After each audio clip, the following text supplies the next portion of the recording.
Bien, bien, bien. Bueno, vamos a hacer un repasito. Estábamos viendo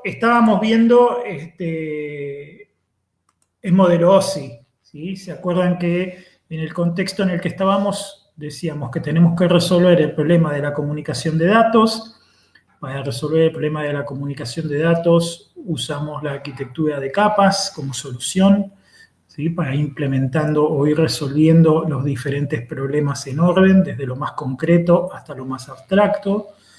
El modelo que estamos revisando es el modelo OSI, que es un modelo que propone dividir el problema en 7 capas y además va sugiriendo dentro de cada capa qué problema resolver. ¿Sí? La clase anterior, la clase pasada, ¿sí? Ya habíamos visto los niveles 1 y 2, habíamos empezado a ver el 3, profundizamos el nivel 3 y llegamos a ver el 4 y el 5, que ahora vamos a volver a repasar. Y después seguimos con los que faltan. ¿No? La idea mía hoy es terminar con el modelo OSI y, si se puede, comenzar a ver el tema que sigue. ¿Sí? El tema que sigue, según mi apunte, tengo que darles algo sobre seguridad, así que bueno, pues ahí ya podemos dejar planteado el tema de seguridad, la primera parte, ¿sí? Bien, muy bien. Nivel 1 y nivel 2, nivel físico y nivel de enlace, ¿sí? Son los niveles más concretos del modelo OSI, que básicamente se encargan de tratar todo lo que tiene que ver con la comunicación de la máquina con otras máquinas que están dentro de la misma red. ¿Sí? Vimos como ejemplo de implementación el modelo Ethernet. El modelo Ethernet busca resolver, digamos, la arquitectura de Ethernet busca resolver los niveles 1 y 2 del modelo OSI. ¿Sí? Bueno, vimos algunas características como, bueno, qué topología se eligió, qué tecnología se usó, ¿sí? Cuáles son los problemas que se resuelven. Dijimos que en el nivel 1 todas las cuestiones físicas, topológicas, sentido de la comunicación. Nivel 2 es el nivel donde ya decimos, bueno, cada máquina hay que asignarle un identificador para que las máquinas puedan comunicarse entre sí, por más que digamos que el medio esté compartido entre muchas máquinas, que las máquinas puedan hablar entre ellas como si estuvieran solas ahí en el cable. Hay que resolver primero el tema de la identificación y segundo el tema de que no se interfieran entre ellas. Bueno, todo eso es tema de nivel 2. Después pasamos al nivel 3, dijimos que el nivel 3 ya no lo resuelve Ethernet, ¿sí? Ethernet ya no llega hasta ahí, ¿sí? Y ahí es donde tomamos la referencia, el modelo TCP/IP, ¿sí? O sea, la pila TCP/IP. Y también hicimos una analogía entre el modelo TCP/IP y el modelo OSI, que tiene algunas diferencias, ¿sí? Si lo vemos en el orden, el modelo OSI es un modelo bien teórico, tiene mucha base teórica, y ha habido implementaciones del modelo OSI, implementaciones modelo, implementaciones, digamos, de ejemplo, que no han prosperado mucho. Mientras que la implementación TCP/IP, la arquitectura TCP/IP, sí prosperó mucho y también tiene un modelo, pero el modelo TCP/IP es muchísimo más incompleto que el modelo OSI, ¿sí? A nivel teórico tiene muchas más falencias. Es como que el modelo nació a partir de la implementación, o sea, fue al revés, ¿sí? Y bueno, es más que nada para justificar teóricamente el TCP/IP, pero como modelo sigue siendo un modelo mucho más completo el modelo OSI. Y la experiencia nos termina demostrando que, bueno, el que es bueno en la teoría es bueno en la teoría, el que es bueno en la práctica es bueno en la práctica, y el punto intermedio es lo ideal para la mejor solución, ¿sí? El primer nivel del modelo TCP/IP es el nivel 3, digamos, el primer nivel que atiende, digamos, a nivel de software, ¿sí? Es el nivel 3, ¿sí? Que es el nivel de red. En el nivel de red, el objetivo que teníamos era parecido al del nivel 2, pero ahora más allá, llegar a todas las máquinas de la red, ¿sí? Tanto en forma directamente conectadas como las que están indirectamente conectadas, pasando a través de una o más puertas de enlace. O sea, el nivel 3 tiene que ser lo suficientemente ingenioso como para lograr que yo transmita un paquete desde una máquina y ese paquete cruce a través de una o más puertas de enlace y llegue hasta la máquina de destino, que puede estar en cualquier otro punto de la red de redes.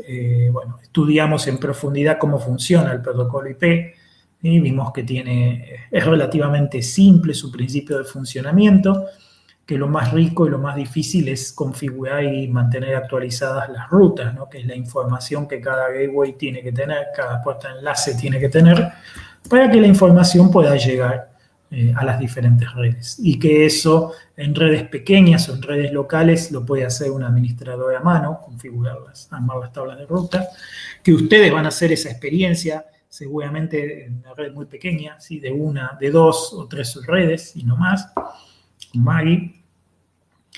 Y que para redes grandes, o si ya salimos a la internet, ya se hace de manera automática. O sea, existen protocolos de niveles más altos que se encargan de resolver eso. Digamos, de mantener actualizadas las tablas de rutas en todos los gateways, todas las puertas de enlace para que los paquetes lleguen bien. Y teniendo esta posibilidad de enviar un paquete de datos que tiene un límite, o sea, tiene un tamaño mínimo y un tamaño máximo, pero ese paquete puede llegar a cualquier máquina del mundo, pasamos al nivel 4, ¿sí? Que es el nivel de transporte, donde ya nos abocamos a resolver otros problemas, o sea, dando por hecho que ya nos podemos comunicar, que ya podemos mandar un paquete con datos de una máquina a otra. Entonces, los 3 problemas que vimos que teníamos que resolver en el nivel 4, ¿sí? Son estos 3 que están ya escritos acá de la clase pasada. El primero es generar una orientación a la conexión, que es otra calidad de comunicación distinta a la de simplemente mandar un paquete con datos, ¿sí? Mandar un paquete con datos es, bueno, mandé los datos y que pase lo que Dios quiera, ¿sí?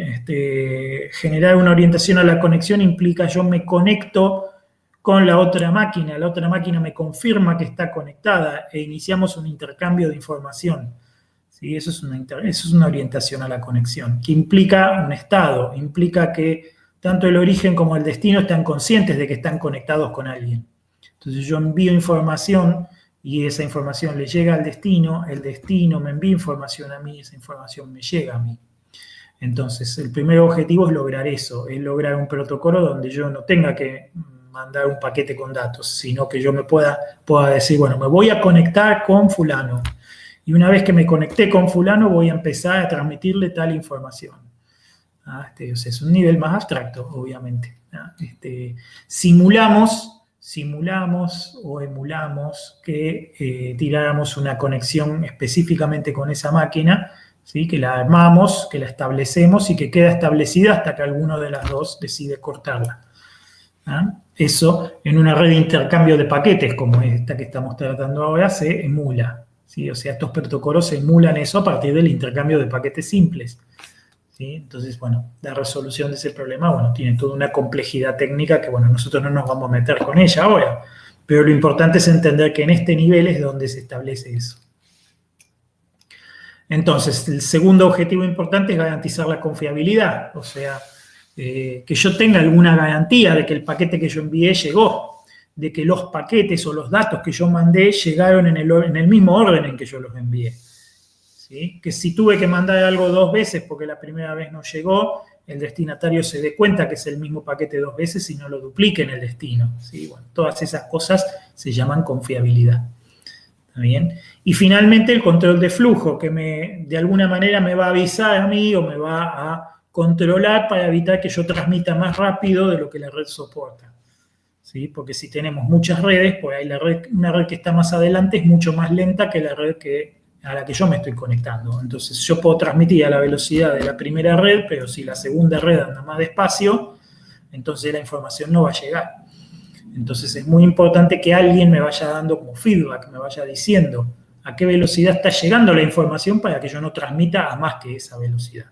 Entonces, de esa manera se evita la saturación de la red, ¿sí? Que normalmente cuando una puerta de enlace se satura, lo que hace es tirar. El exceso de información lo tira, porque no tiene dónde guardarlo. Se le acaba la memoria, no tiene dónde guardarlo y lo tira, ¿sí? Entonces, no es nada bueno que se sature la red. Se debe evitar. Entonces, los mecanismos lo que hacen, justamente, los mecanismos de control de flujo lo que hacen es avisarle al emisor para que transmita más despacio. ¿Sí? Funciona básicamente junto con la confiabilidad, mediante un mecanismo de acuse de recibos. ¿Sí? Si yo mando paquete 1, mando paquete 2, mando paquete 3 y no recibí ningún acuse de recibo, me detengo. Cuando recibí el acuse de recibo del paquete 1, recién ahí mando el paquete 4. ¿Sí? Cuando recibí el acuse de recibo del paquete 2, mando el paquete 5. Y si el acuse de recibo del paquete 3 no llega, lo vuelvo a transmitir, ¿no? Hasta que me llegue el acuse de recibo del paquete número 3, y así sucesivamente. O sea, es un mecanismo que básicamente funciona así, y que, por supuesto, si la red es lenta, los acuses de recibo van a llegar más despacio, y por lo tanto yo también voy a tener que transmitir más despacio. Bien. Entonces, estas tres cosas en la arquitectura TCP/IP las implementa un protocolo que se llama TCP, ¿sí? Transmission Control Protocol, ¿sí? Que es el protocolo más utilizado en esta arquitectura, y resuelve los tres problemas. Y además resuelve un problema que nosotros estudiamos que está en el nivel 5 en el modelo OSI, pero que como la arquitectura TCP/IP no tiene nivel 5, este problema decidió resolverlo en el nivel 4. Que es la multiplexación de las conexiones. O sea, la posibilidad de que muchas conexiones distintas se establezcan entre dos máquinas cualquiera.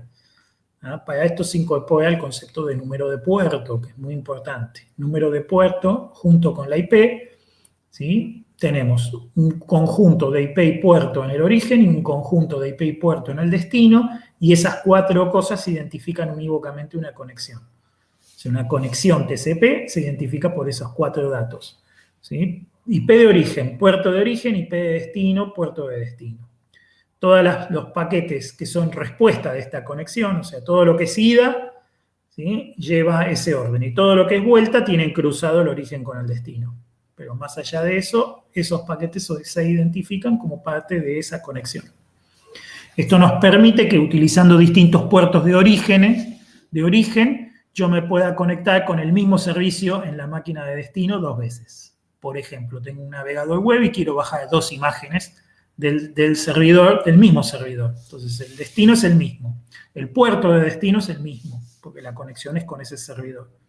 Pero yo establezco 2 comunicaciones, una para bajar una foto y otra para bajar otra foto. Y en ese caso tengo 2 puertos de orígenes diferentes. Y de esa manera las comunicaciones quedan identificadas unívocamente y se pueden producir al mismo tiempo. Esa es la forma en que se logra, por ejemplo, bajar 2 fotos a la vez, ¿sí? Que parece que es a la vez, pero en realidad lo que está pasando es que está multiplexado. O sea, están llegándome a la máquina paquetes que traen datos de una de las fotos y paquetes que traen datos de la otra foto. ¿Ah? ¿Se entiende la idea? Díganme si van entendiendo bien, por favor. Si necesitan que repita algo. Estoy haciendo resumen de la clase anterior.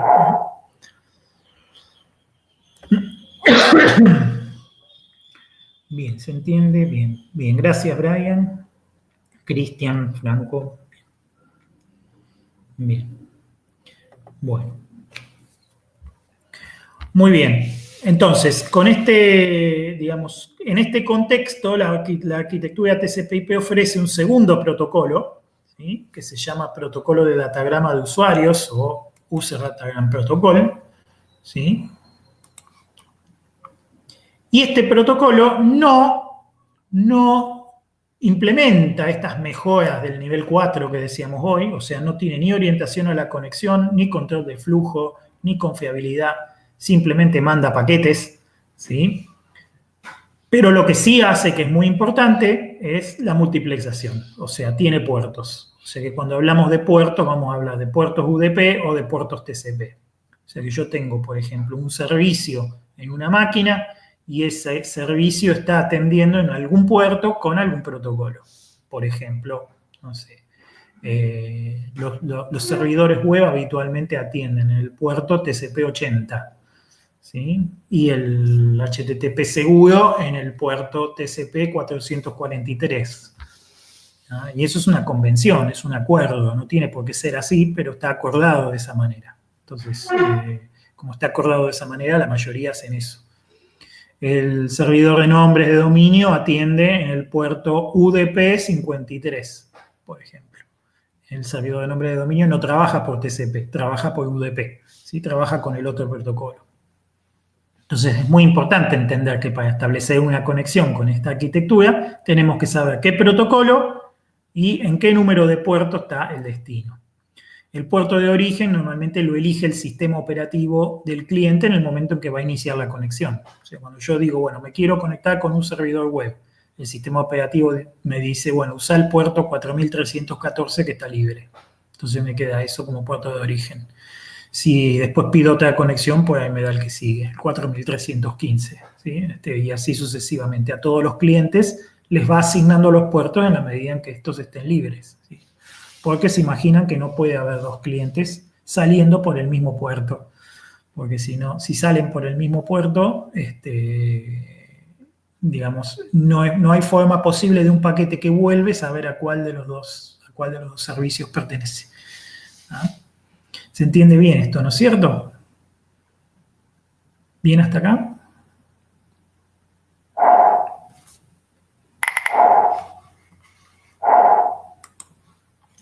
Bueno, muchas gracias, Cristian. Bien, Brian. Franco, bien, perfecto. Muy bien. Entonces, si entendimos este punto hasta acá, vamos muy bien.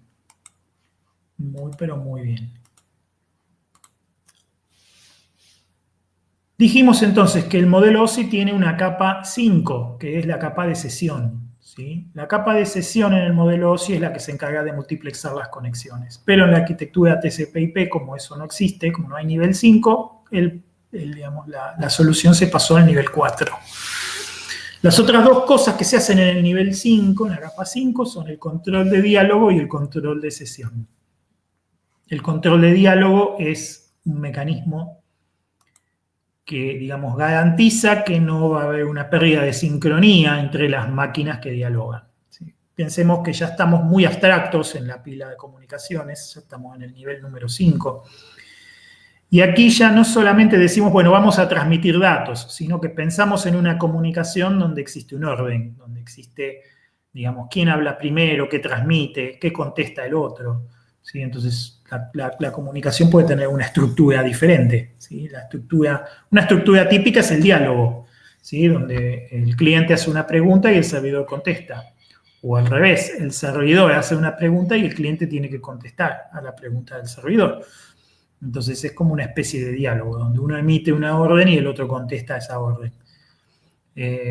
Podría pasar por un error, por una falla de comunicación, por una falla de los protocolos de más abajo, que yo transmita una orden y que esa orden no llegue. Entonces, yo transmití la orden y me quedé esperando la respuesta, y el servidor nunca recibió la orden, con lo cual está esperando una orden. Y las máquinas podrían quedarse así para siempre, si no hubiera nada que interviniera. Podrían quedarse así para siempre y la comunicación no continúa, ¿sí? Porque las dos están esperando que la otra haga algo, ¿sí? Esa pérdida de sincronía que se puede dar como consecuencia de un error, ¿sí? O de una falla, ¿sí? Si no hubiera nada, quedaría así. Y entonces, los protocolos de capa 5 buscan resolver ese problema.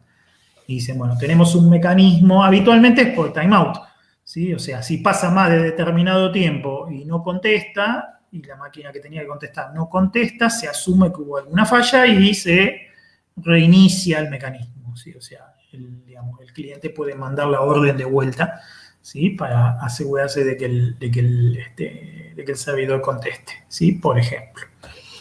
Entonces, los protocolos de control de diálogo normalmente utilizan ese tipo de cosas. O sea, proveen mecanismos de timeout o mecanismos de acuse de recibo o alguna otra cosa para, digamos, de alguna manera garantizar que no se vaya a perder la sincronía y por esa razón se corte la comunicación. Lo tercero es el control de sesión, que es este concepto abstracto que decíamos de que la sesión es como el motivo por el cual yo me estoy conectando.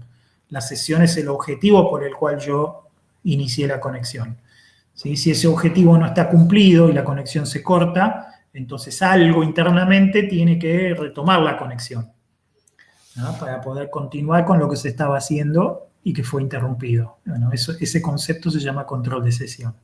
Yo me acuerdo que era lo que quería, y como me acuerdo que era lo que quería y también sé que no se cumplió, me tengo que volver a conectar para continuar. Entonces, los mecanismos de control de sesión lo que suelen tener es puntos de control, ¿sí? O lugares donde nos ponemos de acuerdo que hasta acá está cumplido, de forma tal que si se pierde la conexión y nos volvemos a conectar, seguimos desde el último punto de control, desde el último punto donde los dos sabíamos que veníamos bien, ¿sí? Porque si no hubiera puntos de control y se llega a cortar la conexión, yo tendría que empezar de vuelta desde el principio.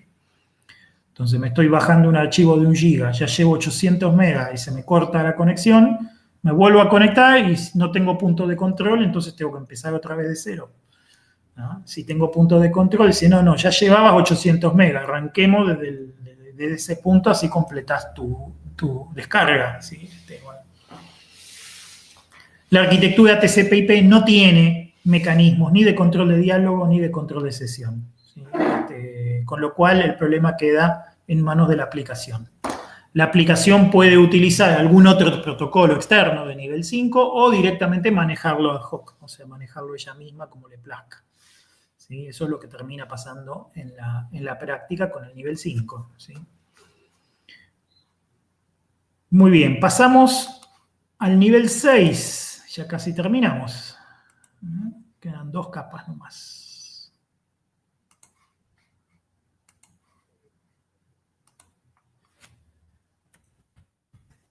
Capa 6 del modelo OSI.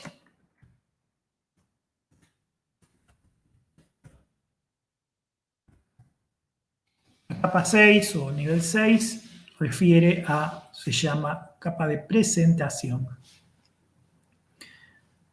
Hasta ahora, ¿sí?, estuvimos hablando de transmitir y recibir datos. Hablamos de cómo hacer una comunicación, ¿sí?, como una conexión para enviar y recibir datos. Y hasta en el nivel 5 llegamos a decir, bueno, vamos a controlar el orden en que los datos se envían o se reciben para evitar que se bloquee la comunicación. Pero siempre fueron datos.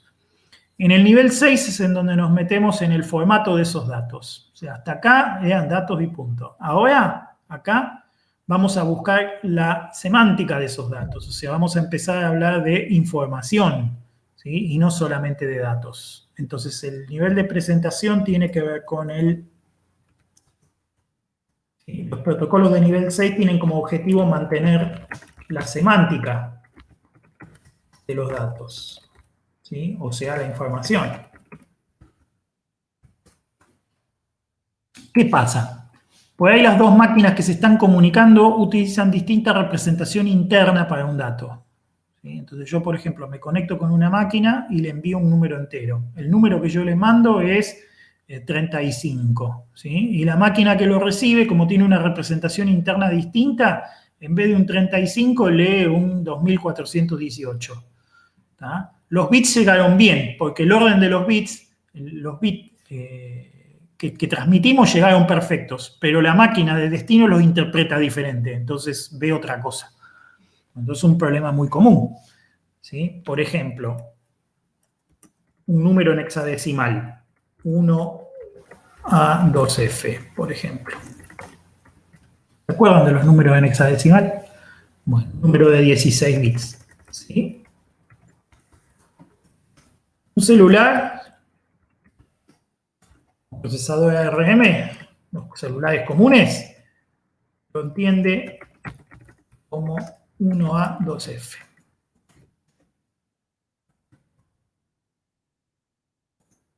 Un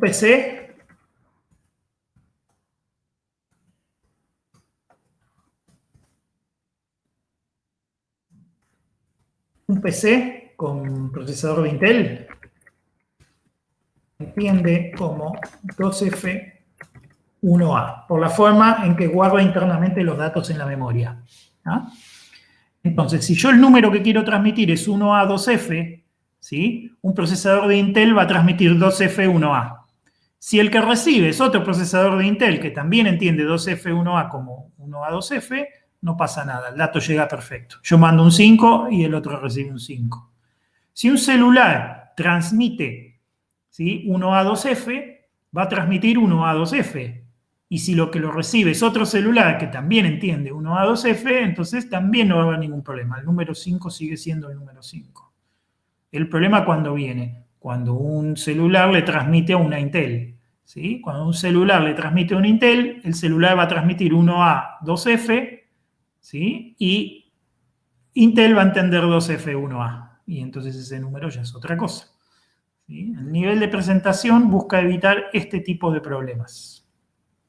¿sí? Entonces, lo que buscan hacer normalmente es unificar.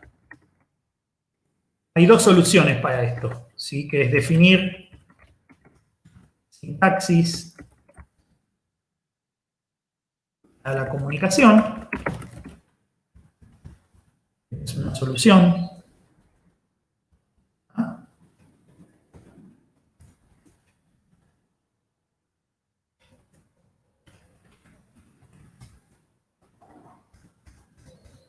Definir sintaxis para la comunicación, por ejemplo, ¿sí? Todos los números se transmiten Big-endian. Es decir, en el orden de lectura. O sea, 1A2F se transmite como 1A2F, ¿sí? Entonces, el protocolo dice eso. Los números hay que transmitirlos así. Entonces, si yo soy un celular y sé que soy un celular, no tengo que hacer nada. Simplemente lo transmito tal cual lo tengo representado internamente. Pero si yo soy un PC de Intel, que sé que internamente tengo 2F, 1A, lo tengo que convertir explícitamente a 1A, 2F para transmitirlo. ¿Ah? Y cualquier cosa que yo reciba de la red, que yo sé que viene transmitida en Big-endian, o sea, con el byte de más alto peso a la izquierda, ¿sí? Entonces también lo tengo que dar vuelta antes de pasarlo a la memoria interna para que la semántica del dato se mantenga, se entienda bien, ¿sí? Entonces, las dos máquinas, si yo estoy comunicando una máquina Intel con otra máquina Intel, la que transmite lo va a dar vuelta y la que lo recibe lo va a volver a dar vuelta y lo va a recibir bien. Si son dos celulares, los dos el que lo transmite tal cual, y el que lo recibe tal cual y también llega bien. Si una máquina Intel se lo transmite a un celular, entonces la máquina antes de transmitirlo lo da vuelta, el celular cuando lo recibe lo deja como está y también le llega bien. ¿Sí? Y el cuarto caso, que es una máquina, un celular le transmite a una máquina Intel, el celular lo transmite como está, la máquina de Intel cuando lo recibe lo da vuelta y también lo recibe bien. ¿Se entiende la idea? Confírmenme que se entendió eso, porque eso se lo tienen que imaginar mientras yo lo explico. ¿Lo entendieron? ¿Cómo, Hugo, esa capa entonces se encarga como de traducir los números entre diferentes procesadores, sería? Es una de las funciones que tiene esta capa, efectivamente, muy bien. ¿Sí? El objetivo es que, digamos, cada procesador conoce su representación interna. Entonces, dependiendo en dónde estoy yo, qué tengo que hacer en este protocolo. O sea, en este protocolo se es sensible a la máquina en la que estoy. Si estoy en una máquina Intel, entonces tengo que dar vuelta a los bytes antes de transmitirlos. Si estoy en una, y cuando los recibo también, antes de guardarlos, los tengo que dar vuelta. Si estoy en una máquina de RM, no tengo que hacer eso. O sea, el protocolo lo que define es la sintaxis común, ¿sí? La sintaxis común es la que se utiliza para la red, ¿sí? Si lo ponemos en términos, en términos humanos, sería, bueno, todas las comunicaciones internacionales son en inglés. Entonces, si vos hablás inglés, no tenés que hacer nada, transmitís y listo. Pero si vos hablás castellano, entonces tenés que traducir del castellano al inglés. ¿Ah?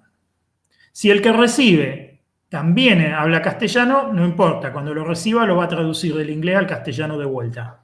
Pero si el que lo recibe es un chino, lo que va a hacer es traducirlo del inglés al chino. Después el chino cuando transmita tiene que traducir del chino al inglés.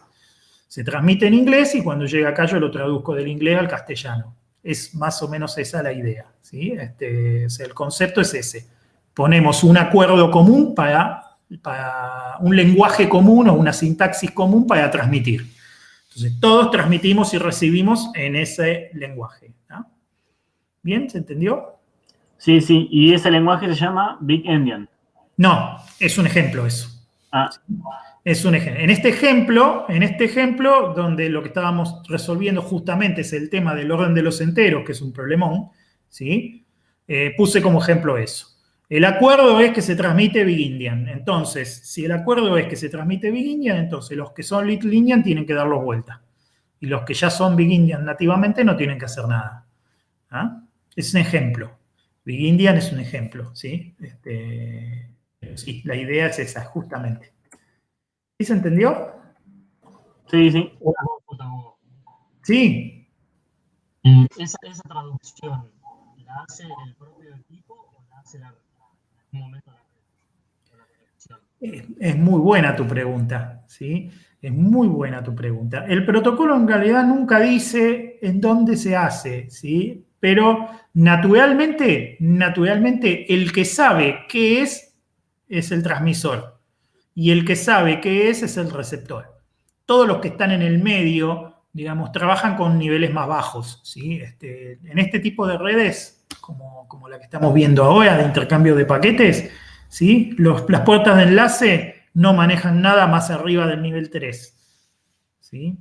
Excepto que tengan NAT, que es un dolor de cabeza, que ahí tienen que manejar cosas más altas. Pero si no, si son puertas de enlace puras, no saben nada del nivel 3 para arriba. Con lo cual, todo lo que es del nivel 3 para arriba hay que resolverlo en los extremos, ¿sí? En el emisor y en el receptor. Entonces, a tu pregunta, el protocolo de nivel 6 normalmente es resuelto, ¿sí? Por el emisor y por el receptor. Los del medio no saben nada sobre eso. Para los del medio son datos y ni siquiera saben qué lleva adentro. ¿Se entendió? Sí, perfecto, gracias. Buenísimo, buenísimo. Muy bien. Hay otra solución. Indicar mediante metadatos la sintaxis utilizada. El destinatario es el responsable de traducir. Esta es la otra forma, ¿sí? Cuando yo transmito, digo, bueno, la siguiente comunicación va en español y la transmito en español. El que la recibe tendrá que encargarse de conseguir un traductor de español para pasarla al idioma que quiera. ¿Ah? ¿Sí? La siguiente comunicación va en chino, ¿listo? Entonces el receptor tendrá que encargarse de conseguirse un traductor de chino al idioma que quiera. ¿Ah? ¿Se entiende esto? Este es el otro enfoque, ¿sí? Donde mediante metadatos se indica explícitamente cómo está codificada la información que vamos a transmitir, de forma tal que el receptor se encargue de resolver el problema, ¿sí? Protocolo de nivel 6 muy utilizado en Internet es el protocolo MIME, ¿sí? El MIME, ¿sí? Es un protocolo que indica mediante metadatos el formato, ¿sí? O sea, el contenido y la codificación de los datos que siguen. ¿Ah? Entonces, yo transmito un video, ¿sí? El receptor, ¿sí? Cuando lo recibe, le dice, acá viene un video codificado de tal forma. ¿Ah? Si el receptor maneja ese video, perfecto. Y si no maneja ese video, bueno, seguramente le vaya a pedir al usuario que instale un plugin para manejar ese video, ¿sí? Y entonces después va a poder ver el video. ¿Ah? ¿Se entiende la idea? Así funciona MIME. ¿Sí? En MIME se dice qué estoy transmitiendo y cómo está codificado. Y el receptor tiene que tanto entender la codificación como el contenido. Y si no entiende eso, tendrá que resolverlo de alguna forma. ¿Ah? La comunicación va en chino. El receptor está en español. Bueno, probablemente le pida al usuario que instale un plugin para traducir de chino a español antes de poder recibir ese dato. ¿Ah? ¿Les suena conocido? ¿Alguna vez el navegador les pidió un plugin para algo? Bueno, cuando el navegador pide un plugin es porque recibió algo que no entiende. ¿Ah? La arquitectura TCP/IP no maneja nada de esto. Lo único que maneja es el tema de los enteros y para todo lo que tiene que ver con su manejo interno, con sus encabezados y sus cosas. Pero para los datos no se mete. ¿Tá? O sea que los datos para TCP/IP son opacos y lo maneja los niveles más altos. ¿Sí? Las aplicaciones normalmente implementan protocolos de niveles más altos, como puede ser el MIME, para resolver el problema de la presentación. ¿Sí? Bien. ¿Alguna pregunta? ¿Alguna duda? ¿Se entiende esto? Díganme si quedó claro o quieren que repita algo.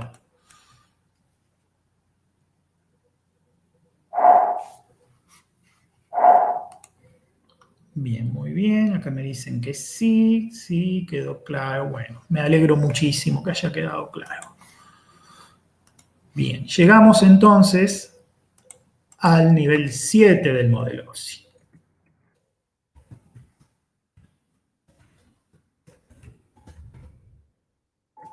Se llama nivel de aplicación. Nivel de aplicación. En el nivel 7 es donde están los usuarios de la red. En el nivel 7 donde tenemos a aquellos que desean utilizar, ¿sí?, la red para incorporarla a sus sistemas, ¿sí? Normalmente, todos los sistemas distribuidos implementan el nivel 7. ¿Qué es un sistema distribuido? Un sistema distribuido, por definición, es un sistema en el cual intervienen programas o procesos que están corriendo o que podrían potencialmente correr en diferentes máquinas. Digo potencialmente porque podría tener los dos procesos corriendo en la misma máquina y igual sigue siendo un sistema distribuido, ¿sí? Por tener la potencialidad de correr en diferentes máquinas, entonces ya pasa a ser un sistema distribuido. Entonces, los sistemas distribuidos eligen una arquitectura de sistema distribuido y utilizan la red para implementarla.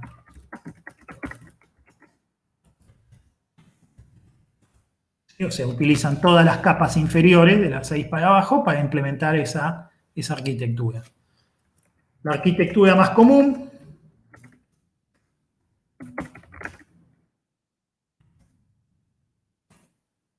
es la que salta enseguida, casi todos los sistemas siguen, es la arquitectura cliente-servidor,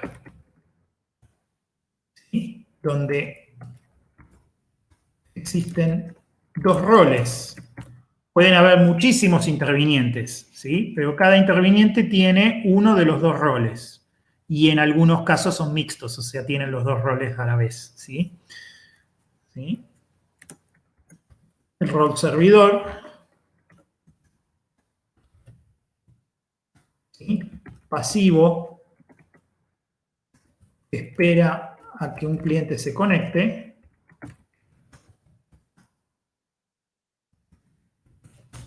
Y le provee servicios. Por eso se llama servidor, ¿no?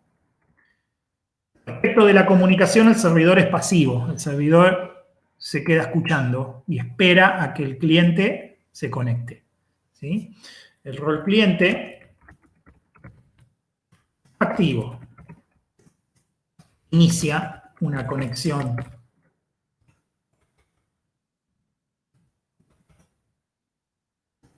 con el servidor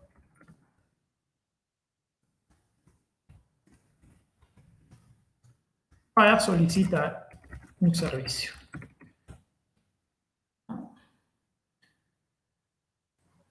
Vamos a subir la página, que si no, no se ve.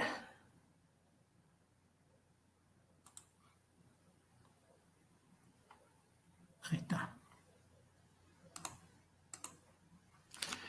Entonces, la mayoría de los sistemas distribuidos utilizan esta arquitectura, la arquitectura cliente-servidor. ¿Ah? Y esto se convierte en, por ejemplo, que normalmente un cliente inicie una conexión TCP hacia una IP y un puerto donde está escuchando un servidor. El servidor normalmente arranca y se queda escuchando, se pone en un modo que se llama modo de escucha, ¿sí? Le dice al sistema operativo, bueno, yo voy a atender el puerto 80 y se queda ahí esperando. El sistema operativo, cuando llega una comunicación de un cliente y su destino es el puerto 80, va y despierta al servidor y le dice, toma, tenés un pedido que te llegó. El servidor se despierta en ese momento y atiende el pedido que entró. ¿Ah? Normalmente el servidor tiene varios procesos. Tiene un proceso que está escuchando, como si fuera una mesa de entradas, ¿sí? Que está permanentemente escuchando. y después tiene otros procesos atrás que son los que atienden. Entonces, cuando llega el primer cliente, el proceso que está escuchando en la mesa de entradas lo despacha a alguno de los que atienden, a alguno de los procesos que lo atienden, y después vuelve a escuchar. ¿Sí? De esa manera, el puerto está siempre atendido. Si no tuviéramos esta arquitectura con mesa de entradas, hasta que no terminaste de atender al primer cliente, no podés atender al que sigue.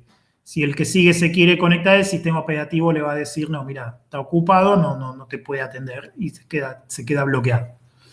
¿No? Para evitar eso, para evitar que pase eso, la mayoría de los sistemas tienen este concepto de tenemos un proceso que hace como mesa de entradas, ¿sí? Recibe el pedido del cliente, se lo despacha a alguno de los procesos que atienden, que de esos normalmente hay muchos, puede haber 10, 20, 30 esperando para atender, ¿sí? Entonces el despachador, digamos, despacha al que esté libre de todos esos y vuelve inmediatamente a atender de nuevo por si llega otro cliente atrás. ¿Sí? De esa manera, por ejemplo, un servidor web puede atender muchísimas páginas a la vez. ¿Sí? ¿Se entiende este concepto, no? Díganme si se entendió.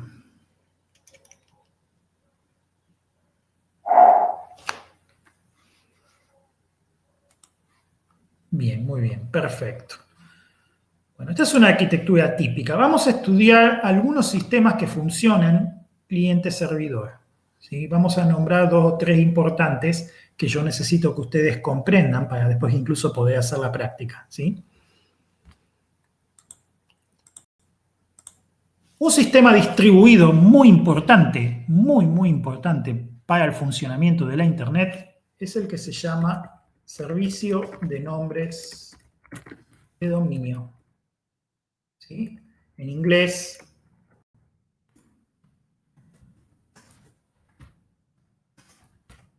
Domain Name System o DNS. ¿Escucharon hablar alguna vez del DNS? Bueno, el DNS es el servicio de nombres de dominio. El servicio de nombres de dominio es un sistema distribuido. ¿Ah? Vamos a hablar un poquito del servicio de nombres de dominio.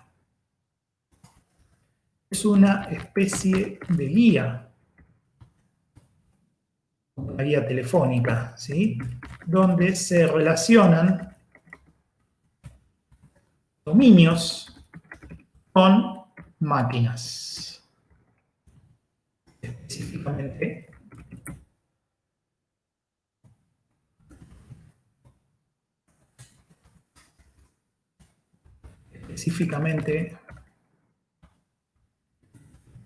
IPs. O sea, una máquina se identifica por una IP, ¿sí? Por su dirección en el nivel 3. ¿Tá? Entonces, el servidor de nombres de dominio es una especie de guía telefónica donde, ¿sí?, se relaciona un concepto abstracto que se llama dominio, ¿tá?, con una máquina que lo atiende. ¿Sí? Un dominio es un espacio virtual, es un lugar virtual. Un lugar simbólico, ¿sí?, que se identifica con un nombre.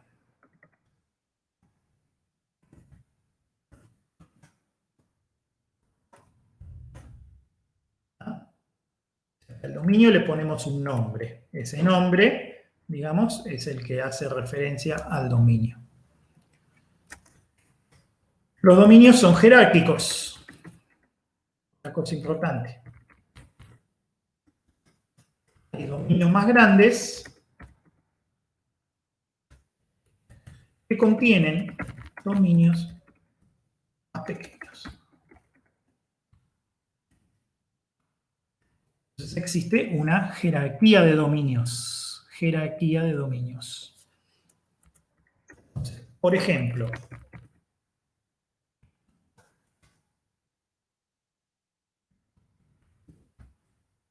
www.google.com.ar es la máquina que se llama www.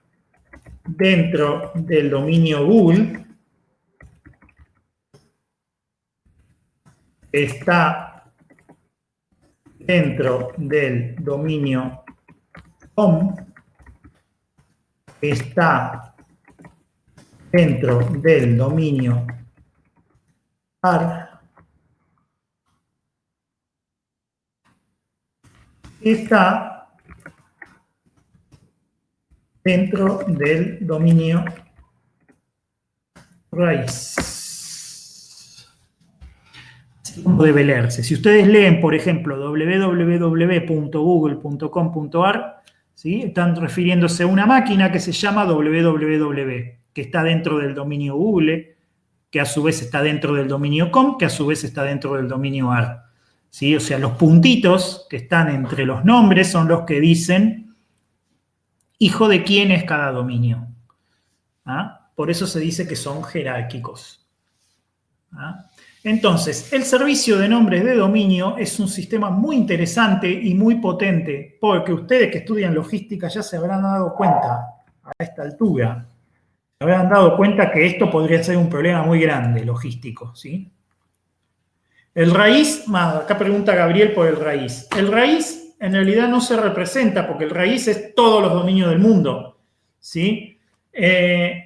Normalmente se pone con un punto que va atrás, ¿sí? El punto de atrás de todo lo que está indicando es el dominio raíz, pero no se lo escribe normalmente, está asumido, ¿sí? O sea, está asumido que el primer nombre que está acá, el nombre que está a extrema derecha, es un componente del dominio raíz, entonces no se lo escribe al dominio raíz. Es uno solo y es para todo el mundo, ¿sí? Por eso no se lo escribe directamente. Cuando yo tengo que hacer referencia al dominio raíz, hago referencia con el puntito solo. Y bueno, el dominio raíz es un punto solito. ¿Se entiende, no es cierto? Es como que estoy indicando todos los dominios del mundo juntos. ¿Ah? Bien, perfecto. ¿Sí? El dominio raíz es como el directorio raíz en una máquina, ¿sí? Es el origen, es el principio, ¿sí? Es de donde arrancamos. Es como un gran árbol, y por eso se le dice raíz, ¿sí? Es ahí donde arranca todo, ¿no? Al principio, cuando la internet era muy jovencita, cuando todavía era ARPANET, ¿sí? Todavía no existía internet, se repartía un archivo, como las telefónicas reparten la guía telefónica, que los que tienen teléfono fijo todavía la deben recibir una vez al año, el socotroco ese grandote, el libraco ese grandote de guía telefónica, ¿no? Bueno, de la misma manera se repartía un archivo donde estaban todos los nombres de dominio y todas las IPs, ¿sí? Pero claro, esto es muy rígido y es extremadamente difícil de llevar. Cuando la internet era chiquita y eran pocos, no era un problema. Pero imagínense ahora si alguien tuviera que recopilar todas las direcciones IP del mundo, ¿sí? Y repartirlas de esa manera. Sería una locura. Entonces, el servicio de nombres de dominio tiene como objetivo resolver este problema. Y para resolver este problema, utilizan un enfoque distribuido y utilizan la red. ¿Ah? ¿Siguen hasta acá? Vamos a tratar de entender cómo funciona el servicio de nombres de dominio, pues es muy interesante. ¿Me entienden hasta acá?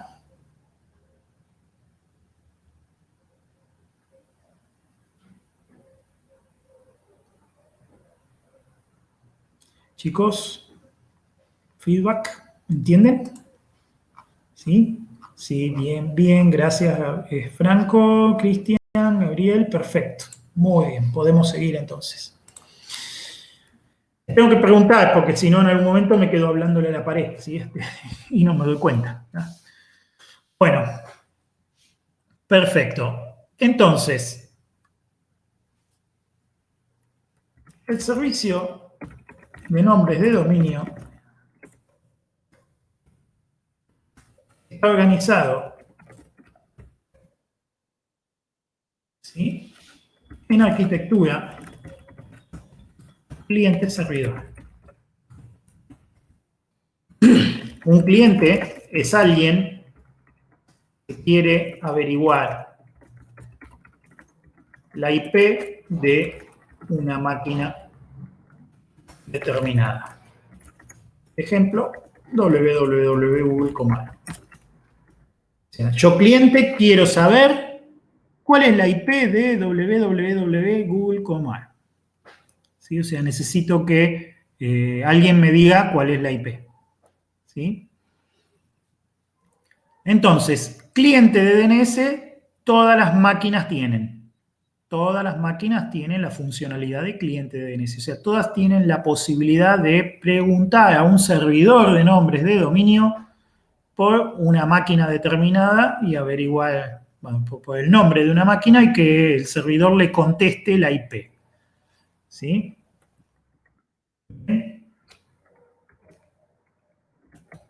Toda máquina es cliente de DNS. ¿Sí? El servicio de DNS se comunica por el puerto UDP 53. ¿Sí? Fíjense que no usa TCP, usa UDP. ¿Sí? O sea que manda un paquete con la pregunta: ¿quién tiene la IP www.google.com? Yo le pregunto al servidor. ¿Ah? Bien, entonces yo necesito saber, ¿sí? Necesito un servidor al cual conectarme. ¿Sí? Por lo tanto, necesito un servidor al cual conectarme. Normalmente el proveedor de Internet posee un servidor.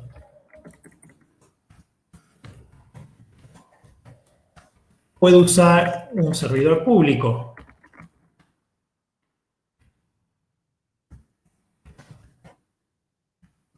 De DNS. Por ejemplo, Google tiene un servidor público.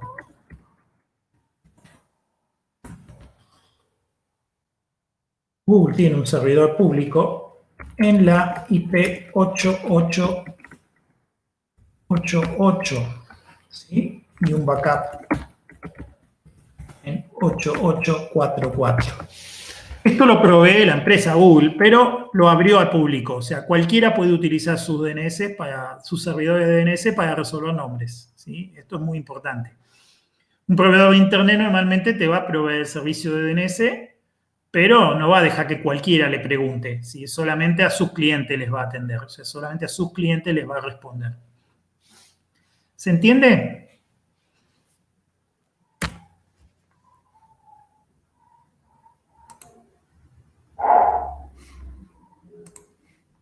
Bien, perfecto. Un servidor de DNS puede ser a la vez, sí, normalmente es, un servidor de DNS es también cliente.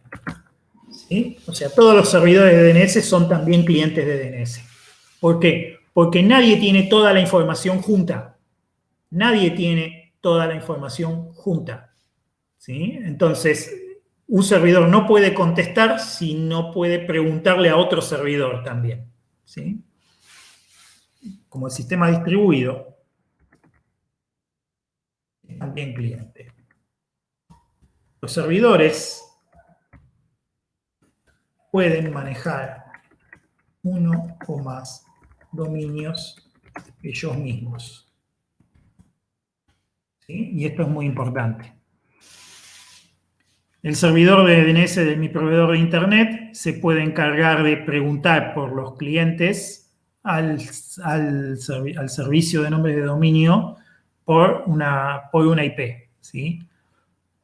Pero también puede tener, digamos, una partecita de la base de datos, ¿sí? La base de datos propia. ¿No? Entonces, cuando yo le pregunto al servidor de DNS de mi proveedor de Internet, ¿quién tiene www.google.com.ar? ¿Sí? El servidor de nombres de mi proveedor de Internet tiene que hacer la consulta a los servidores, a todo el servicio de nombres de dominio. Si es AGAN, ¿sí? Podría preguntarle a Google y listo. O sea, podría ir a Google y al 8888 y preguntarle. ¿Sí? Pero si no, tiene que hacer el trabajo él. Google hace el trabajo, ¿sí? Y el servidor de nombres acá tendría que poder hacer el trabajo también. Entonces, el servidor guarda dentro de su base de datos, todo servidor guarda dentro de su base de datos, ¿sí?, las IPs de los servidores de nombre raíz, ¿sí? El dominio raíz, ¿sí?, del que hablábamos hoy, lo manejan 13 máquinas en todo el mundo. O sea, hay 13 servidores de nombre raíz en todo el mundo. ¿Sí? Esos 13 servidores están en distintos países del mundo. Hay en Estados Unidos, hay en China, hay en Europa. No sé si tenemos uno acá en Argentina. La verdad que no sé, no tengo la memoria de eso, pero se puede preguntar, ¿sí? Entonces, todos los servidores de nombre guardan dentro de sí una lista de 13 direcciones IP, que son los 13 servidores raíz. Entonces, el servidor recibe la pregunta: ¿dónde está www.google, ¿sí? Esto el cliente. El cliente le pregunta al servidor. Entonces, ¿qué hace el servidor? El servidor le pregunta a un servidor, a un DNS raíz, a uno de esos 13, le pregunta: ¿dónde está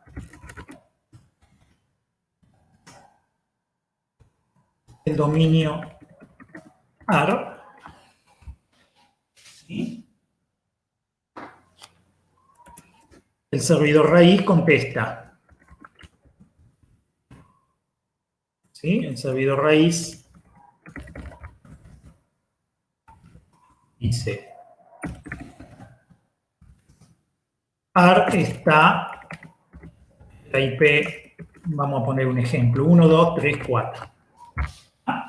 Es un ejemplo. Si el servidor raíz le va a saber decir a este servidor, al servidor de mi proveedor, le va a poder decir dónde está, ¿sí?, AR. Entonces, ahora que tengo la IP, le puedo preguntar.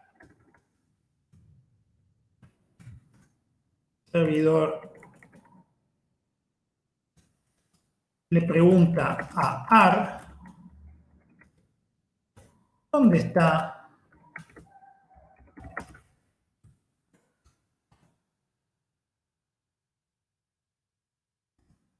COM? ¿Sí? Fíjense que COM pertenece a AR. Entonces, el servidor AR le tiene que poder decir en qué IP atiende, ¿sí?, el dominio COM.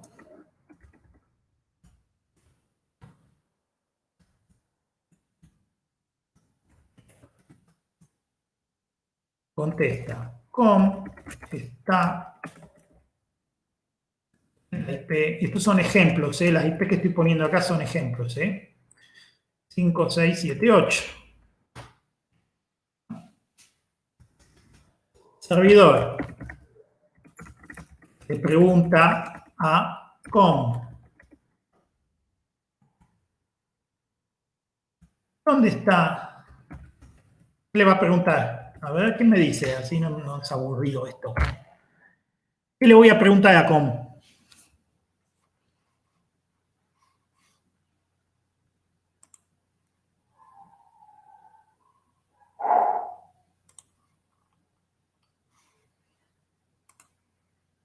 ¿Dónde está Google? Perfecto, Cristian, muy bien, me venís siguiendo. Perfecto. ¿Dónde está Google?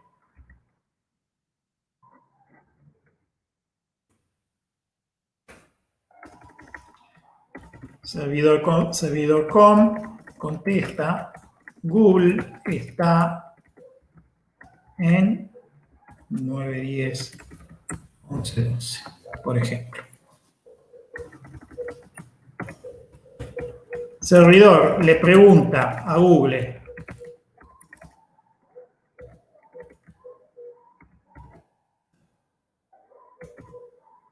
¿dónde está www? Servidor Google. Contesta, www está en, vamos a poner, no sé, seguimos 13, 14, 15, 16. ¿Sí? Entonces, servidor le contesta a cliente www.google.com está en 13, 14, 15, 16. ¿Ah? Este es el diálogo completo que se produce en el momento en que ustedes hacen una pregunta. Lo interesante es que el servidor se va a acordar, vamos a decir, se va a acordar de todas las respuestas recibidas durante un cierto tiempo. Eso quiere decir que si alguien dentro de un rato, yo mismo o alguien más dentro de un rato, vuelve a preguntar por www.google.com, el servidor no tiene que hacer todo este diálogo otra vez. Contesta inmediatamente con la IP. ¿Sí? Entonces, fíjense, el servidor raíz está hosteado, digamos, está administrado por organizaciones net, organizaciones de Internet, ¿sí?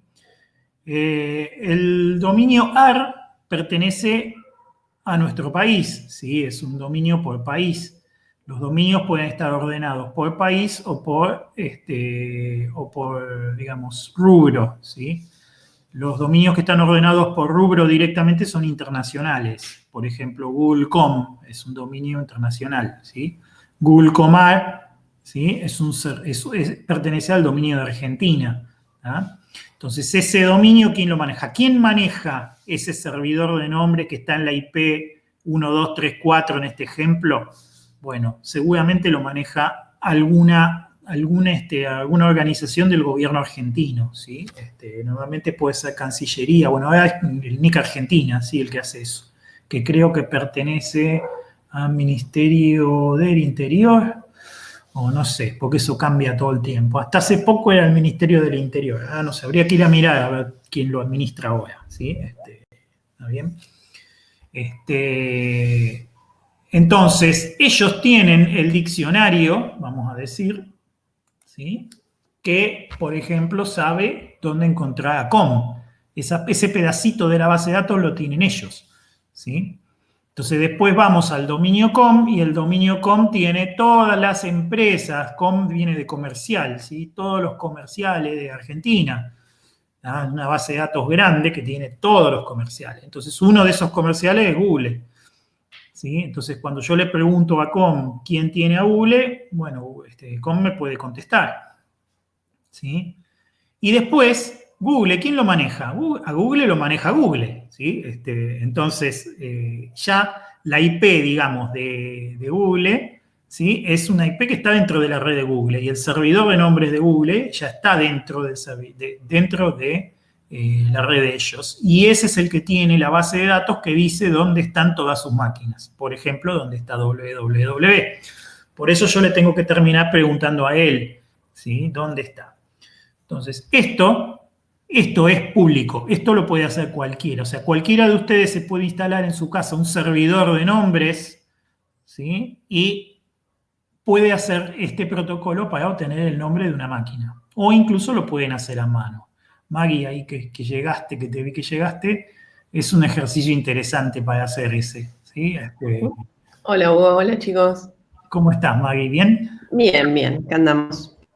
Te decía que es un ejercicio interesante de hacer todo el protocolo a mano, ¿sí? Ir preguntando desde el servidor raíz hasta un dominio específico, ¿no? Bien. Es un ejercicio lindo para hacer. Comando como ejemplo host o alguno de esos te permite, ¿viste? Hacer la consulta manualmente y es interesante. Yo lo he hecho alguna vez con los chicos y bueno, ha resultado muy instructivo, ¿sí? Hugo, una pregunta. Sí. Las famosas cookies son eso que se acuerda el servidor. digamos.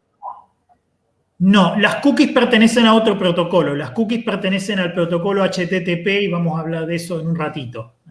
Ok. Y es un concepto parecido en el hecho de que es una forma de caché, ¿sí? El servidor de nombres tiene una forma de caché y las cookies también son una forma de caché, ¿sí? ¿Está bien? Pero no tienen una relación directa. ¿Qué es eso? Como que se acuerda de la respuesta, digamos. Claro. Recuerda, tiene la Los capacidad de guarda. acordarse. Exactamente. ¿Cuál es el tema? Fíjate que el acordarse tiene una ventaja y una desventaja, ¿sí? La ventaja más importante de acordarte es que no tenés que preguntar de vuelta. Pero la desventaja es que si el dato llega a cambiar, si Google en un momento cambia, www dice no está más en 13, 14, 15, 16, ahora está en 17, 18, 19, 20. Si yo me vengo acordando, le voy a seguir contestando a mis clientes con la dirección vieja. ¿Ah? Entonces, ¿en dónde está el punto medio? Si el caché es demasiado memorioso, es demasiado largo en el tiempo, voy a empezar a contestar datos viejos. Y si el caché es demasiado cortito en el tiempo, voy a consumir mucho ancho de banda haciendo demasiadas preguntas. ¿Ah? Entonces, ¿dónde está el punto medio? Bueno, eso lo decide el mismo Google. O sea, el mismo Google en su base de datos tiene registrado cuánto tiempo quiere que los servidores se acuerden de su www. Entonces Google puede decir, bueno, como este nombre no cambia nunca, le pongo una semana, ¿sí? Pero, por otro lado, si tengo otro nombre que cambia mucho, entonces a este le pongo 2 minutos, ¿sí? Entonces, si yo sé que hay algo que es muy volátil, que cambia mucho, le pongo un tiempo de caché chiquito para que los servidores pregunten mucho. Está bien, tengo que pagar el costo del ancho de banda, pero se justifica porque es algo que cambia mucho. No así con algo que cambia cada mucho tiempo. Entonces es potestad de cada dominio decir cuánto tiempo querés que te acuerde, decirle a los demás, ¿no? Cuánto tiempo quieren que se acuerden de sus cosas. ¿Sí? Entonces eso evita toda esta conversación cada vez. ¿Sí? Esto hace más eficiente el funcionamiento del servidor de nombres de dominio, ¿sí? También del servicio de nombres de dominio. Entonces ustedes pueden, ¿sí? Instalarse un servidor en su casa que les haga este trabajito. ¿Ah? Y entonces ustedes se resuelven los nombres ustedes mismos. No necesitan el servidor de nombres del proveedor de Internet, ni tampoco necesitan el servidor de nombres público. ¿Tá? Siempre lo pueden hacer. Perdimos a uno, ¿no? Sí. Gabriel, te perdimos. Espero que te puedas volver a conectar. ¿Ah? Bueno, nadie necesita, digamos, Internet por eso es abierta. ¿Sí? Nadie tiene, o sea, vos no tenés la obligación de contratar a un proveedor para que te dé el servicio de nombres de dominio. ¿Sí? Y como es un commodity, por eso Google en algún momento lo abrió, lo dejó gratis también. ¿Sí? Un commodity. ¿Tá? Vos lo podés hacer desde tu casa directamente, si querés. El tema, bueno, obviamente es que consume un poquito más de ancho de banda porque hay que preguntar todo eso, ¿no? Pero a veces vale la pena, ¿sí? Porque el servicio de nombres de dominio es un punto donde te pueden atacar, ¿sí? Es un punto donde te pueden intervenir. Si algún malvado se para en el medio y te manda una IP que no es la de Google y es otra, vos te vas a otro lado, ¿sí? Y si ese otro lado te pide que te autentiques con una contraseña, te roban la contraseña, ¿sí? Bueno, esa es una forma de atacar que se llama ataque del hombre del medio, que después la vamos a ver cuando pasemos por seguridad, vamos a ver un poquito de eso también. Vamos a hablar un poquito de eso también. Bien, ¿se entendió cómo funciona el DNS?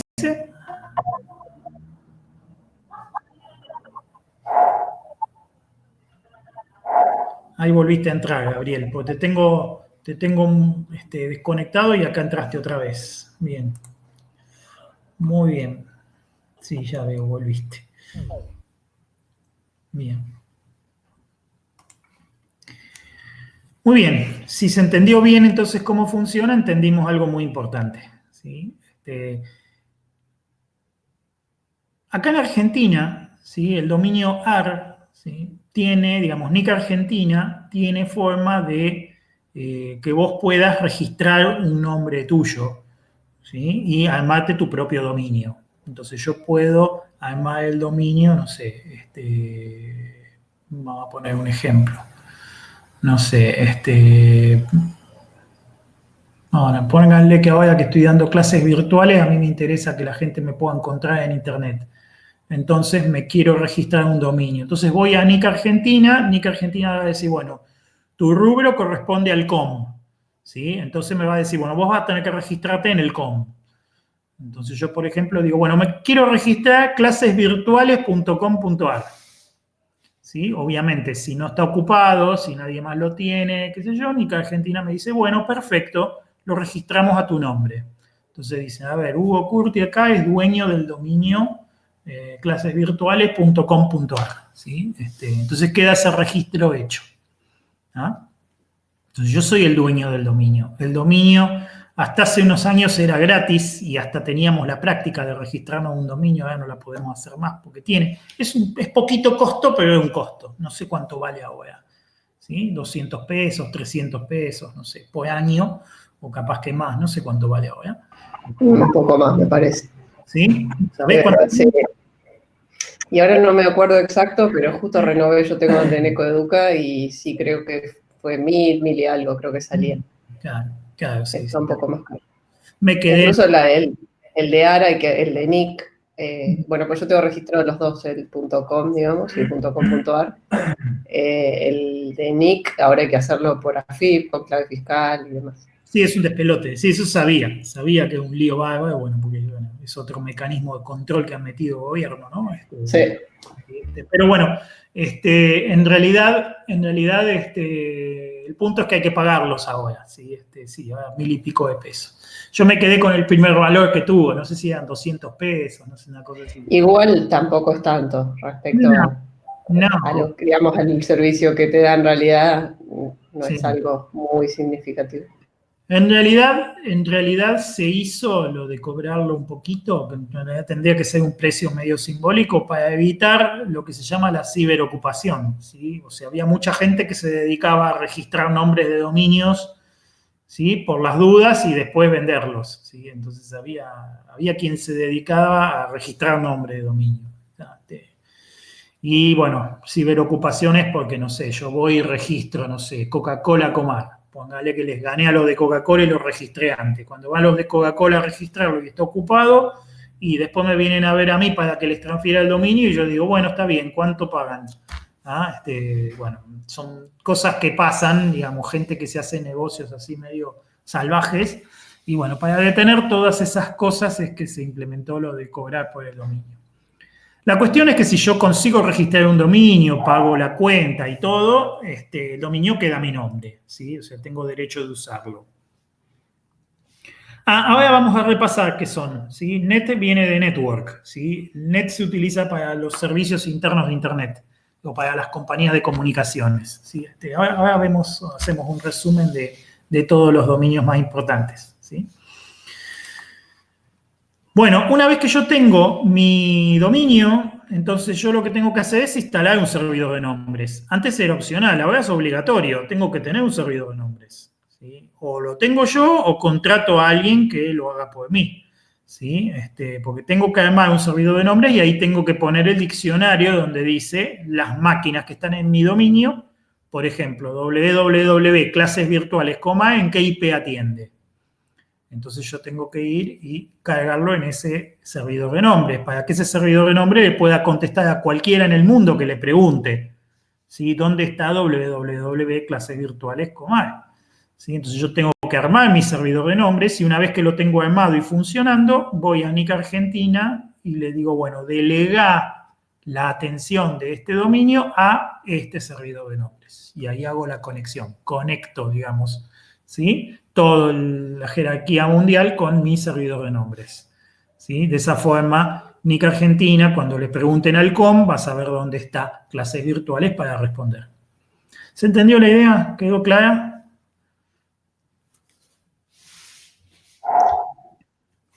Ahora hay la mayoría de los servicios de hosting, ¿no? Ya te proveen el servidor de nombres. Entonces directamente delegás ahí a los servidores del hosting. Claro, esos son servicios, ¿sí? O sea, exacto. Vos contractas un proveedor de hosting y te da el espacio para que guardes tu página web, te da el servidor web, te da el servidor de nombres y hasta te ofrece que de hacerte el trámite de registrarte el dominio y todo. O sea, te hacen todo. Te cobran, sí, obviamente, te lo cobran, pero bueno, te lo dan hecho, ¿sí? O lo hacen ellos o lo haces vos. El tema de eso es que hay que tener cuidado de que el dominio quede a tu nombre y no a nombre de ellos, porque si no, después te tienen secuestrado. O sea, si te querés cambiar de hosting, no podés, ¿sí? Y eso es un tema.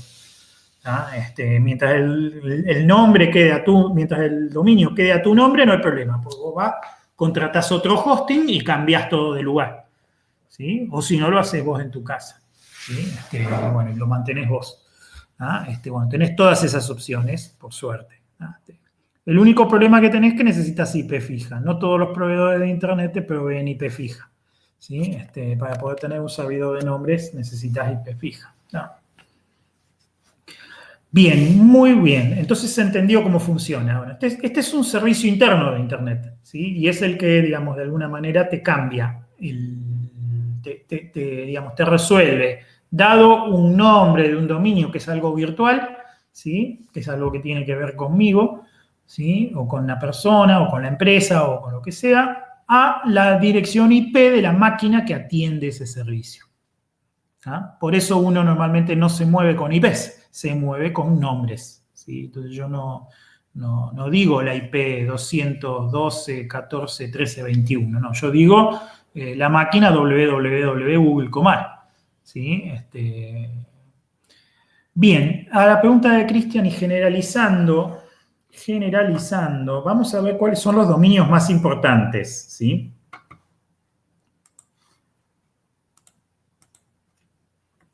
Hay dos distribuciones, una es por rubro,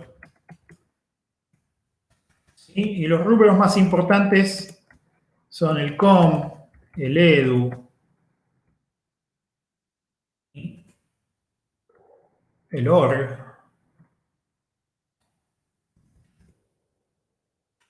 ¿sí? Están quedando desalineados. Com, edu, org, por poner ejemplos, ¿no? Después han aparecido otros. Estos son clásicos. Después han ido apareciendo otros. Com, edu, org, net. ¿Sí? ¿Qué más? Han ido apareciendo TV, por ejemplo, BIS. Son dominios que han aparecido nuevos. Gov. No, pero con Gov hay un tema, ¿sí? Lo mismo que con MIL. No están en la raíz, ¿sí? El día que tengamos un gobierno mundial vamos a tener un Gov en la raíz, pero mientras no hay Gov en la raíz, ¿sí? En el ordenamiento por rubro, digamos, el servidor de nombre raíz directamente se conecta a un com, a un edu, un org, un net, a un TV, a un BIS, que en realidad están distribuidos. O sea, no hay un solo proveedor de com en el mundo, ¿sí? El proveedor de com hay un montonazo, ¿sí? Y está distribuido, no hay un único servidor de com, ¿no? Está escondido, digamos, está como mascarado, que en realidad son miles, ¿sí? Los que atienden al com, al edu, al org, al net, ¿sí? Pero también están ordenados geográficamente. Hay otra jerarquía que es por país, ¿sí? Y por país tenemos, de acuerdo al código ISO,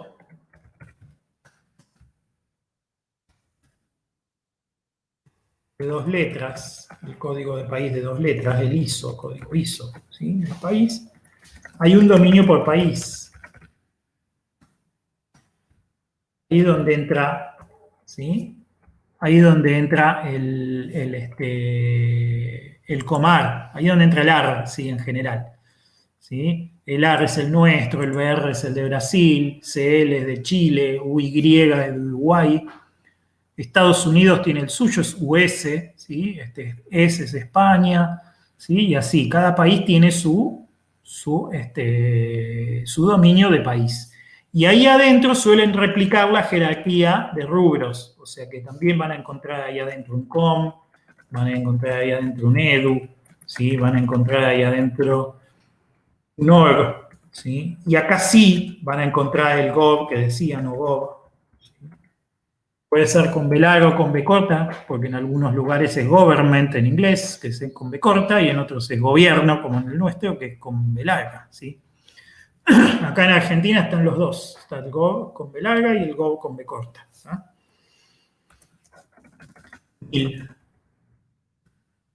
¿Sí? Si hay más. ¿Sí? ¿Cómo hubo? ¿Por qué la diferencia de B corta o B larga? Porque gobierno en inglés se dice government. Claro. Se escribe con B corta. Y en castellano gobierno va con B larga. ¿Sí? Entonces, acá en Argentina, por ejemplo, se cambió de gov a gov en algún momento y ahora están los dos. Conviven los dos. ¿Sí? O sea, podés ir al gov con B larga o al gov con B corta. ¿Tá? En general, todos los organismos de gobierno que son internacionales, o sea, que van de cara al mundo, ¿sí? Se registran en el gov con B corta. Y los que son de uso interno se registran en el gov con B larga. ¿Sí? Tiene sentido. Bueno, com en general es comercial, ¿sí? Es de uso comercial. Todo lo que no cabe en los otros va para el com, ¿sí? O sea que es una bolsa de gatos, de aviso, ¿sí? El edu es todo lo que tiene que ver con educación, org es todo lo que son organizaciones no gubernamentales, ¿sí? Net es dedicado a empresas de telecomunicación o de internet. TV es uno nuevo que ha aparecido ahora, que es también de todo lo que tiene que ver con la televisión, con programas de televisión y eso. Tour también. Turismo, ese también lo tenemos nosotros, el tour. Existe, ¿sí? ¿Está bien? El BIS apareció, el BIS también es otra bolsa de gatos que apareció porque el COM estaba demasiado ya contaminado, ¿sí? Estaba tan lleno de cosas que crearon el BIS como para cubrir eso, ¿no? Para poder repetir, porque ya estaba demasiado tapado el otro, ¿sí? Otro que anda por ahí es Info.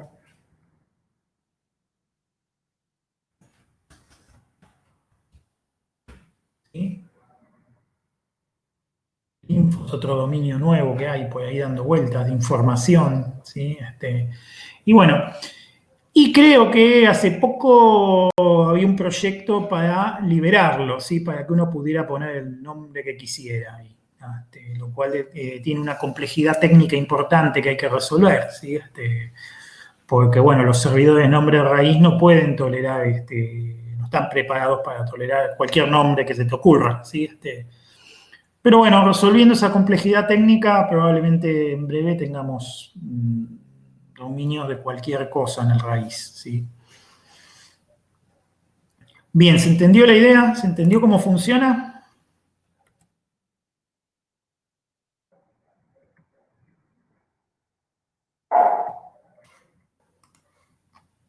Bien, muy bien. Acá hay un montón de ejercicios interesantes. Usa tu imaginación, Maggie, y tenés un montón de ejercicios para hacerles hacer, ¿eh? Bien. Ya te digo, a mí se me ocurrió, por ejemplo, esa de hacer la consulta a los servidores manualmente, que eso está muy bueno. Comando host, por ejemplo, en Linux lo hace, ¿sí? Buenísimo. O el otro, ¿cómo es que se llama? El otro, el dig. El dig creo que también lo hace, ¿sí? Bueno, hay un montón de comandos clásicos que pueden hacer eso. Que nosotros los usamos para probar los DNS normalmente. Cuando hay una falla, usamos eso. ¿Vas a decir algo, Maggie? Perdón, te interrumpí. No. Perfecto, voy a pensar más ejercicios por este lado. Sí, porque pueden hacer y por ahí son muy didácticos, ¿sí? Muy educativos. Bien. Bueno, en general, todos los sistemas distribuidos con arquitectura cliente-servidor requieren que uno conozca la dirección IP del servidor y el puerto donde atiende para poder configurar el cliente. ¿Sí? O sea, ustedes normalmente cuando están trabajando van a querer configurar el cliente de un sistema distribuido cualquiera, ¿sí? Para lo cual van a necesitar saber, ¿sí?, el nombre del servidor o la IP o el nombre del servidor. Si tienen el nombre ya saben que consiguen la IP rápido a través del DNS, ¿sí? Y el puerto donde atiende, ¿sí? El nombre o es provisto por algún mecanismo automático o hay que saberlo previamente, ¿sí? Sin saber el nombre no podemos configurar el servicio, ¿sí? El puerto normalmente es estándar, así que si el proveedor del servicio utiliza los puertos estándares, normalmente no dice nada y ustedes se van a fijar en el estándar a ver qué puerto es y ya está, ¿sí? Y con eso ya lo tienen. O dejan el cliente como está porque normalmente por defecto ya trae configurado el puerto estándar donde atiende. ¿Sí? Entonces, esto es genérico. Para configurar cualquier cosa, lo normal es que necesitemos, ¿sí?, un nombre de un servidor, ¿sí?, y el puerto donde atiende, ¿sí? Algunos servicios tienen mecanismos automáticos para buscar los servidores o directamente tienen un solo servidor. Qué sé yo, ustedes, por ejemplo, piensen en WhatsApp. Ustedes WhatsApp lo configuran y no necesitan indicar el servidor de WhatsApp. ¿Por qué? Y porque WhatsApp tiene su propia forma. O sea, los clientes saben dónde buscar al servidor y tiene su propio mecanismo. Entonces, no necesitan configuración de ningún tipo. Otras cosas sí requieren que ustedes configuren todo, ¿ah? Por ejemplo, Hugo. Vamos a poner un ejemplito.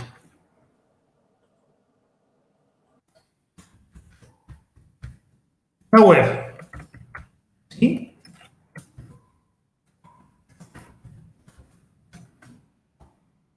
De la web voy a decir poquito hoy porque vamos a hablar más la clase que viene de la web, ¿sí? La web, que en realidad el sistema se llama World Wide Web, ¿sí? De ahí viene el famoso www, ¿sí?, de esas siglas, ¿sí? Es un sistema distribuido que tiene como objetivo, o tenía cuando fue creado, después fue para cualquier lado, pero cuando fue creado, tenía como objetivo que uno pudiera publicar de manera distribuida información y que todos los demás pudieran acceder a ella, ¿sí? O sea que yo, si quería publicar información, me instalaba un servidor web, ¿sí? Entonces, ponía un nombre a mi servidor web en el DNS y le apuntaba a la IP de mi servidor web. Entonces, después cualquiera desde un cliente, ¿sí?, sabiendo el nombre de mi servidor, podía llegar a mi página y podía leer la información que yo había publicado, ¿sí? La web tiene varios formatos internos, pero una de las cosas potentes que tiene son los hipervínculos, que de eso ya vamos a hablar la clase que viene. Y un hipervínculo contiene una dirección de otro servidor web y de otra página. Entonces yo puedo en mi documento hacer referencias a documentos que están publicados en otros servidores web, en otras páginas, y entonces simplemente haciendo un clic en ese vínculo, el cliente web puede ir a resolver el servidor web y la página de cualquier otra página web del mundo. De ahí viene el nombre web. Web en inglés quiere decir telaraña, ¿sí?, básicamente, o red, ¿sí? Y esta idea de telaraña la hacen los hipervínculos estos, donde yo puedo conectar cualquier cosa con cualquier cosa, ¿sí? Entonces, ¿dónde está el servidor web? El servidor web está en el nombre, en lo que se llama la URL, ¿sí?, el nombre que vos le escribís arriba en el navegador cuando vas a buscar. Si no tenés ni idea dónde está, caes en un buscador. Entonces, lo que tenés que poner arriba es la dirección del buscador, ¿sí? Por ejemplo, www.google.com. Entonces el buscador te dice, ¿qué estás buscando?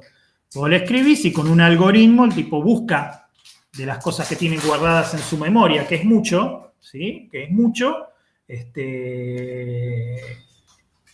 busca, ¿sí?, un servidor web y una página donde buscar. Entonces te genera una página que ya tiene los hipervínculos puestos para que vos cliques, ¿sí? Está muy ingenioso eso, ¿sí? El que tuvo esa idea, ¿sí?, la verdad la pegó. Google no fue el primer buscador que existió, había otros, ¿sí? Ya estaba el de Yahoo, el Metacrawler, Altavista, bueno, había otros buscadores. Yo creo que Google la pegó por ser simple, minimalista, ¿sí? Ustedes vieron que la página de Google no tiene una propaganda, no tiene nada, simplemente tiene el logo de Google y el campito donde buscar y nada más, y el botón que dice voy a tener suerte y el otro que dice buscar y nada más. Bueno, yo creo que el éxito de Google se debe un poco a eso. Los otros buscadores estaban llenos de propagandas, llenaban la página de porquería, eran pesados. ¿Sí? Así que bueno, ahí tienen un ejemplo. Otros ejemplos interesantes, el correo electrónico. Correo electrónico es un servicio muy antiguo y por lo tanto es uno de esos servicios que a veces es un poquito complicado de configurar. ¿Sí? El correo electrónico tiene dos protocolos. Uno para enviar correo y otro para recibir correo. ¿A qué se debe esto? A que el correo electrónico originalmente estaba solamente el de enviar. ¿Sí? Pero era muy al principio del tiempo, cuando las pocas máquinas que estaban conectadas a Internet estaban todo el tiempo conectadas a Internet y recibían su propio correo. Entonces yo quería enviarte un correo quería enviarle un correo a Maggie y mi máquina se conectaba con la de Maggie y le mandaba el correo y listo. ¿Ya? Pero claro, desde el mismo momento en que Maggie no tiene su máquina todo el tiempo prendida, si yo le envío un correo a Maggie y la máquina de Maggie está apagada, el correo rebota. Es un dolor de cabeza. Entonces se empezaron a armar servicios especializados en enviar y recibir correo. Entonces yo, cliente, me comunico con mi servidor de correo saliente para decirle, bueno, manda este correo. El servidor de correo saliente, que está digamos, permanentemente conectado, se encarga de tramitar el envío del correo. Si el servidor de destino no está a espera, lo encola, bueno, tiene todo un montón de cosas, ¿sí? Y el servidor de correo de destino de Maggie, en este caso, está también siempre instalado. Y Maggie, desde su cliente, lo que hace es conectarse para ir a buscar los correos que el servidor le recibió. ¿Tá? Por eso tiene dos protocolos, uno para enviar y otro para recibir. ¿Tá? ¿Se entiende esto, no es cierto? ¿Sí? Para enviar se usa un protocolo, un servicio llamado SMTP. Para recibir se usa un protocolo llamado IMAP, más moderno, o POP3 más antiguo.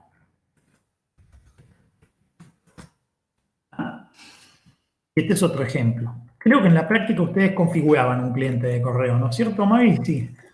Lo hacíamos. El año pasado no lo hice, pero lo podemos hacer. Sí.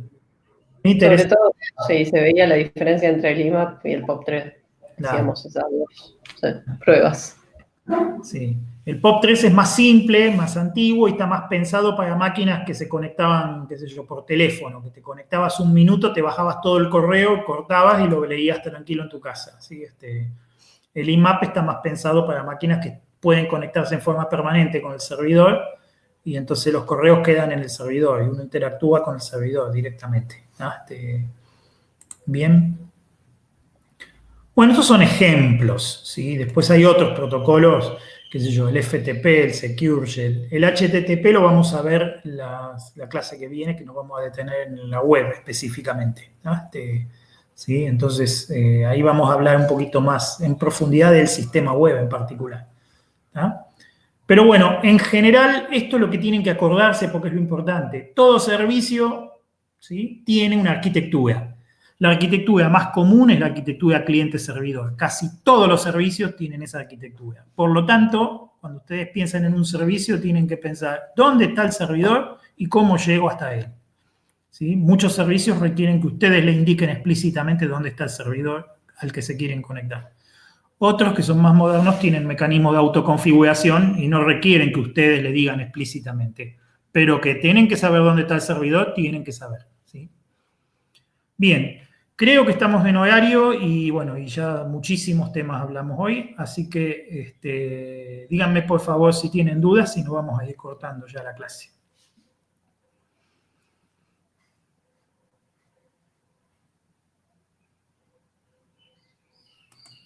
Qué silencio, dudas y preguntas. No, por mi parte no, dice Cristian. Bien, gracias Cristian y los demás. Franco dice que no. Bien. Bien. Gabriel. No. Ninguna duda. Perfecto. Gonzalo. No, Bob, todo entendido. Perfecto. Bueno, muy bien entonces. Por hoy dejamos aquí. Esta semana no van a tener clase de práctica, obviamente, porque cae en Semana Santa, ¿sí? Pero tienen el Moodle. Así que cualquier cosa que se les ocurra a mitad de la madrugada van y es que inician un foro ahí, un tema ahí en el foro de Moodle. ¿Ah? No hay ningún problema por eso. Y bueno, si todo sigue su curso, nos veremos de la misma forma que hoy, la semana que viene. Un abrazo para todos, que tengan una buena tarde. Nos vemos la semana que viene, Dios mediante. Chao chicos, chao, hasta luego. Chao, saludos a todos. Gracias, hasta luego.